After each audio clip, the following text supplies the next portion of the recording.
You don't tell me I'm just not one of your many toys. You don't tell me. Don't say I can't go with Thunder Boys. Bend down, tell me what to do. Bend down, tell me. From Nevada Public Radio, I'm Joe Schoenmann at State of Nevada. And that was obviously not our music, and we'll tell you why.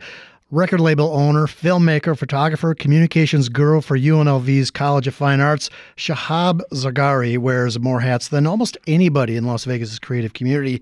His films have screened at San Diego's ComicCon and won awards at other festivals. His recent project with the UNLV Shoah Survivors Project won Best Documentary Short in the London Indie Short Festival last year. At the same time, he has a record label called Geykido Comet Records. For 24 years, it's highlighted local and international bands, and this month, it's doing something different. Zargari has produced a compilation album in honor of another local arts advocate, with part of the sales going to the Trevor Project, which addresses suicide in the LGBTQ community. Shahab, welcome to State of Nevada. Thanks for having me, Joe. It's great to have you. You know, it's obvious you love what you do. Before we get into a lot of this, how do you maintain that? What drives you to keep being creative like this in so many different areas? I don't think there's a specific science to it. I can't stop doing it. It's something that is a creative outlet for me, is something that I really admire the fact that the arts can be cathartic. The arts are a way for humans to kind of take a step back and look at their lives and look at the human condition. So definitely a huge fan, and I just can't stop. I don't know what the science is to it, but I just can't. But sometimes our artists have to stop if they don't have the audience, but you've kept this record label going for 24 years. That's pretty amazing. So you must get an audience. How have you managed to keep it going? So we do have a bit of a cult following, I would say. What ended up happening in 2003, Napster and the stealing of music hurt the big guys in a big way. All of the big record labels, Sony, Capitol, they were really scared of this digital frontier.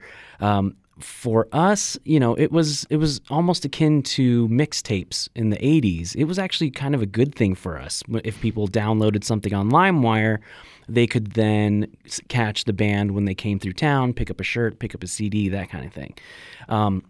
But because the big guys got scared, 3 of our distributors shut down. Only one of them sent our merchandise back, and none of them paid us what they owed us. So at that point, we were like, what do we do? How do we go from here? So we kind of shifted, and now everything that we do is project-based.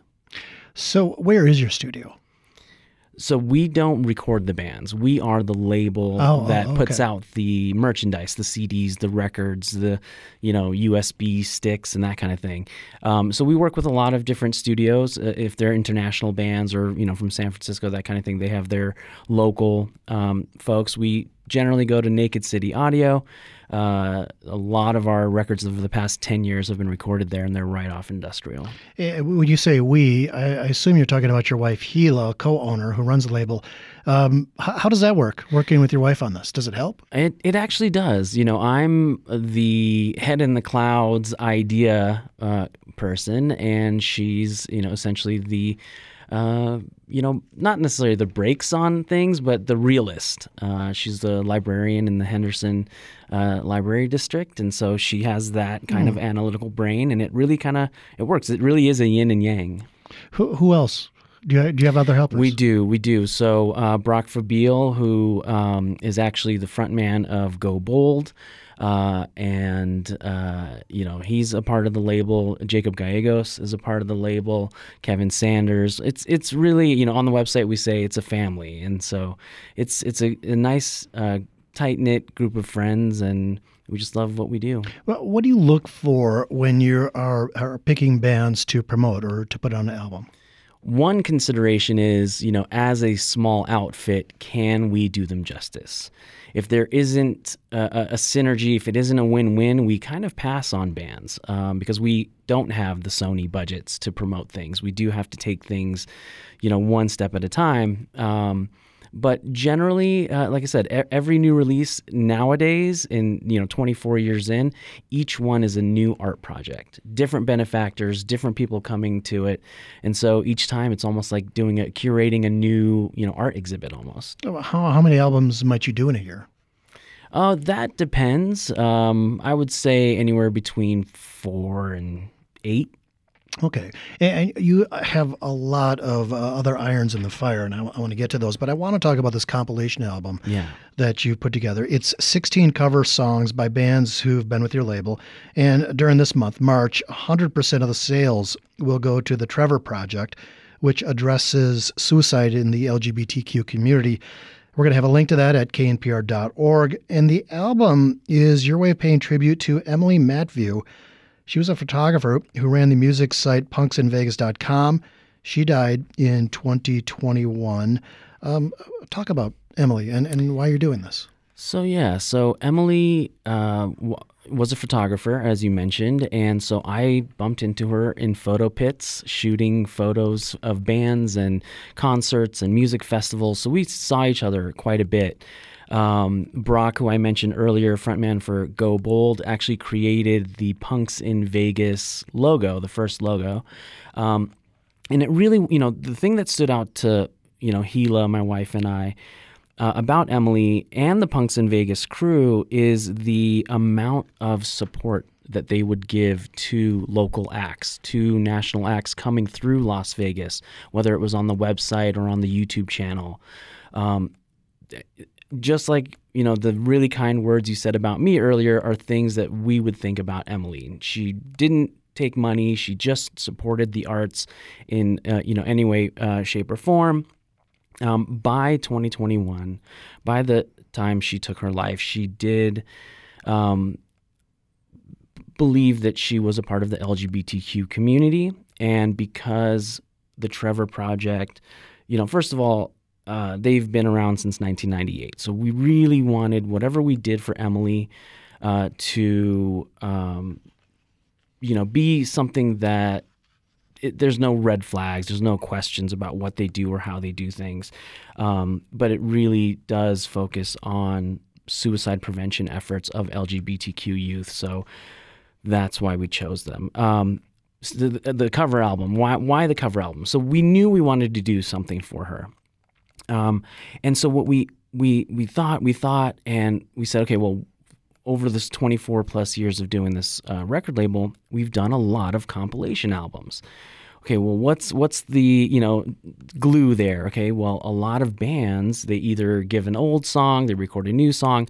Sometimes when they record the new song, they record a cover song. So we went through and almost like doing like a radio hour. Okay, this is all covers. We curated all of the cover songs that were used on other compilation albums. Interesting. So you have punk bands covering songs from everybody from Leslie Gore to the Police to the Misfits. 2 local bands even cover a former local band, Holding On to Sound. And we're going to play a bit of that. This is Tommy Boy by the Riflemen. Tommy Boy,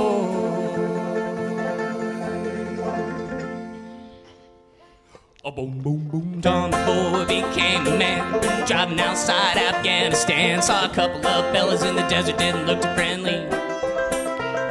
So he raised his gun and he took his time till his convoy ran around old landmine. And Tommy won't be coming home, and there won't be no celebration. And that was part of Tommy Boy by the Riflemen. It's one of 16 songs in a compilation album on GK Records, the GK Records label. It's going to be released tomorrow. The album honors the late photographer Emily Matview, with part of the sales going to the Trevor Project, which addresses suicide in the LGBTQ community. And I'm here with Shahab Zargari, owner of GC Records, who is really much more than just a record label owner. He's an award-winning filmmaker, a photographer. He shoots videos and does social media for students at UNLV's College of Fine Arts. And to many, he's a symbol of Las Vegas's burgeoning arts scene. So, Shahab, how did you get into films? So I was born in Los Angeles, and, I think it was an interesting place to grow up. In elementary school, when people would bring their, here's my dad, this is what he does at work day, it was people who did special effects on Poltergeist and things like that. So I was always interested in it. Never went to film school, never felt I had the confidence to do it. Until fast forward, 2008, Gila and I picked up everything, picked up the label, our kids, moved out here to Vegas, which is where she grew up, coincidentally. Mm-hmm. And ever since we moved here, we, no, I lost my train of thought. That's okay. I was just wondering how you got into films after you moved here. What it is. Yeah. So then we ended up doing a commercial for the Luxor. I was essentially just the person who did the setup and met with the VP of marketing. I didn't direct it. I didn't edit it. I didn't produce it. But that ended up winning 4 national awards, and that's when I got my confidence. I called the producer. I said, okay, I want to do it, and that's when I shot my directorial debut. Wow, that is interesting. In 2013, you adapted the short story The Crystal Crypt by sci-fi author Philip K. Dick. It was accepted at ComicCon, the comic book culture convention in San Diego. This is the same place that the Marvel Comics, talk about their movies, the stars all show up, and you had just talked, seconds ago about you felt too shy to be in the film industry when you really wanted to be. What was it like to be sharing stages and locale with some of these stars in these movies? It was absolutely crazy. They gave us, a panel just like they do all the Marvel people, where we did a giveaway. It was quite an amazing feat, especially thinking that was my directorial debut. So at the same time, it was also daunting because now I can't go backwards. Yeah. Now everything I make has to be, on par or better than that. And by the way, we're going to have a link to your short films at knpr.org. And I wonder if this was a move forward. We mentioned the UNLV Shoah Survivors Project earlier.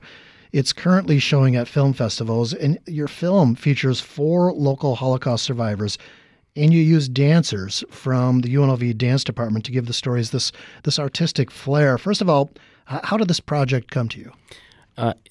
It was COVID. So this wasn't my idea. I was a cinematographer and editor on the project, but it's something that would happen in person. So Roberta Sabbath, who is in the Liberal Arts College, she does these oral histories with veterans, Holocaust survivors, and then what they do is they go to the Barrick Museum of Art and collaborate with the UNLV Dance Department. And as the people who wrote the oral histories read them aloud, the dancers interpret it. COVID came along, they couldn't do that, and these 4 survivors were in their late 90s or already 100, and time was running out. We couldn't wait for COVID to go away.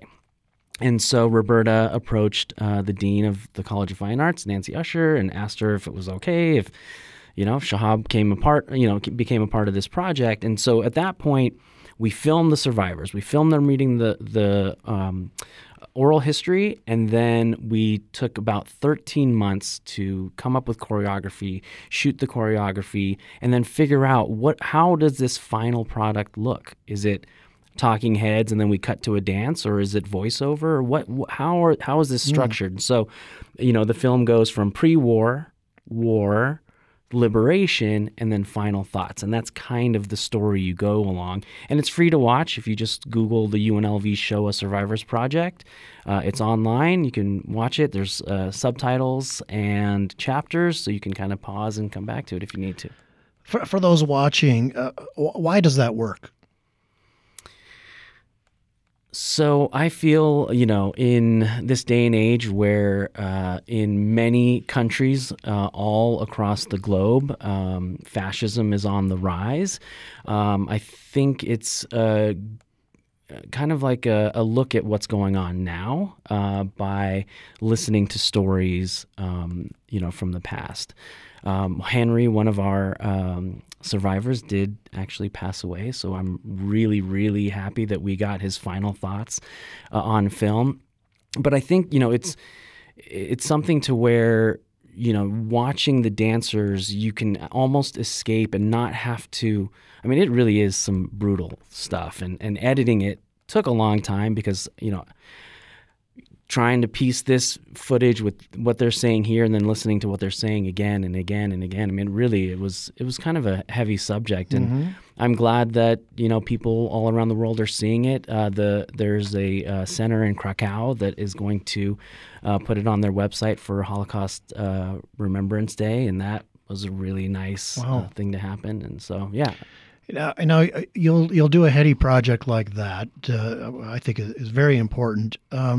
You also shoot short videos for local bands, especially those on your label. And I can't see how most punk bands would be able to afford a music video. So how do you get funded, and how do these get made? So for the ones that are on the label, it's almost the label perk. Like I said before, we don't have the $10 million to, that like a Ludacris album would have for marketing and billboards and pay-per-click and all that. So our way of giving back to our bands is doing lyric videos or official music videos. And we just bankroll those ourselves as the label. For other bands, I mean, usually they, pay and we do it right, and hopefully they're happy, kind of thing. Let me reintroduce our guest. Shahab Zargari is the co-owner of GC Records. He's a filmmaker, a photographer, and a communications specialist at UNLV's College of Fine Arts. And I don't think it's too much to say he's kind of a Renaissance man here in Las Vegas. Well, thank you. And I want to turn to your job at UNLV. You essentially promote a lot of the different departments in the College of Fine Arts. That includes music, film, dance. What's your daily work like doing all that? Because I don't have a clone of myself, it's a lot. It's 7 academic units. It's the Performing Arts Center. It's, Barrick, Museum of Art, Donna Beam Fine Art Gallery. And not just those units, but the promotion of the performances and exhibitions, as well as the student, alumni, faculty news, groundbreaking projects, things of that nature. Between the lectures, performances, exhibitions, events like the Hall of Fame and UNLV Art Walk, the Fine Arts College is the most event-heavy college on campus. So I do have my hands full, not only with the amount of things that are to be promoted, but the algorithms that we are fighting on, social media and all of that. You probably never sit at home and watch TV or play video games. I try. That my perfect day is alone at home playing video games with my dog by my side. Kind of thing. I would love to. I just don't. I have too many projects. Now, you're not a professor. You're known for your creative projects. Do students come to you for help? They do pick my brain. They come and pick my brain. A lot of the faculty are kind enough to bring me into their classrooms and, give kind of like guest lectures. But when I am, working in my capacity as, communications, out there shooting what they're doing, the dress rehearsals and theater, I do get a chance to interact with the students. And that's always really cool because they can come to me and pick my brain, and I can tell them how it went for me, and hopefully it helps them along their path. College is such a hopeful time. Students are learning new things, and the world. It's like their oyster. They feel they can do anything. But you know what the arts culture is like. You know how difficult it is. You have a day job while you do your arts. I wonder if you ever sometimes look at these students and want to tell them, this is really hard. What you want to do with your life? I never, even though I'm a very kind person, I feel I don't ever sugarcoat things. So I usually tell them, let's just stick to one. Let's say film. Just because a film festival rejects your submission, and it does hurt because that submission was $20, $30, $40, it's not personal. Don't take it personal. What's happening there is that they have 50 slots and 5,000 entries. Just a numbers game. You couldn't get in. They slotted their 50. And so don't take it to heart. Don't feel sad. And so these things, they hadn't thought of these things before. They're still, doing their shorts and kind of honing their skills. They haven't even gotten to that level yet. So, being able to have those conversations and, drop those nuggets, I think is really fun. Now, you do a lot of advocacy for other artists. Why is that something you enjoy doing?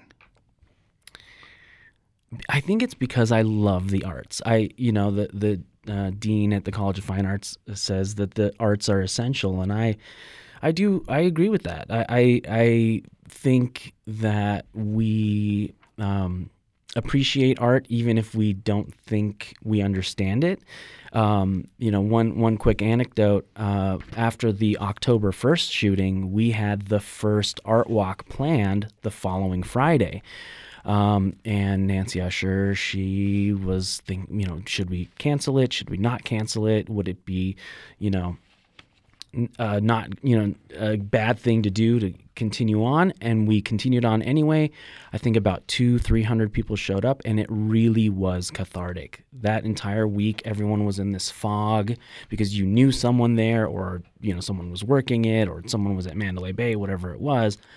And the people who came to that art walk, I mean, you could palpably feel that they could breathe that sigh of relief finally. And so I'm a fan of that, whether it's punk music or classical or, film score. Where does your personal sort of belief in helping others come from? A lot of people, just want to make a check and forget about everything else. I don't know specifically, but I feel like, Hila and myself, immigrated here from Kabul when the Russians invaded. And, my parents got out just before the Islamic Republic could take over. And so we are, the kids of immigrants. Actually, Hila's an immigrant herself, kind of thing. And I think that viewpoint and that perspective is where we get this. Everything about our cultures is community and not necessarily the individual, right? And so I think that's kind of where it stems from. I want to talk about the arts community at large. When I typically ask people in the arts community about how it's going here, everybody really is enthusiastically saying, yeah, oh yes, it's growing, it's crazy. Yet people still are asking the question because beyond the arts scene, people just aren't sure. So in the 15 or so years you've been in Las Vegas, how would you describe the growth or the non-growth of the local arts scene? Or how do you see it? I have been attracted to the arts, music, theater scene here since before we moved here. Again, Hila grew up here, so her family was here. When we got married in 2001, we would come out frequently, and we would go to shows at Bunkhouse and, go to the galleries downtown on First Friday and see that kind of evolve. But I feel like I respect local artists of all, aspects and genres in this town because what they are all battling is the $1 billion advertising that's going out for the Strip. It is so hard to be an artist and say, okay, come to my show, but then there's, Celine Dion and, Blue Man Group and all these things that everyone else wants to kind of go see. How do you cut through all of that marketing to get people to know about your art exhibition or what have you? And so I think, we're kind of scrappier and we're hungrier, and I really like that about the local art scene. That's awesome. Again, Shahab Zargari, he is a filmmaker, a record label owner, a photographer, a videographer, and communications specialist for UNLV's College of Fine Arts. To say he is a Renaissance man in Las Vegas is not an overstatement, even though he's shaking his head. You're too kind. And if you want to get more information about him, his label, and his films, go to our website, knpr.org. Shahab Zargari, sorry I butchered your name. Thank you so much. Thank you for having me.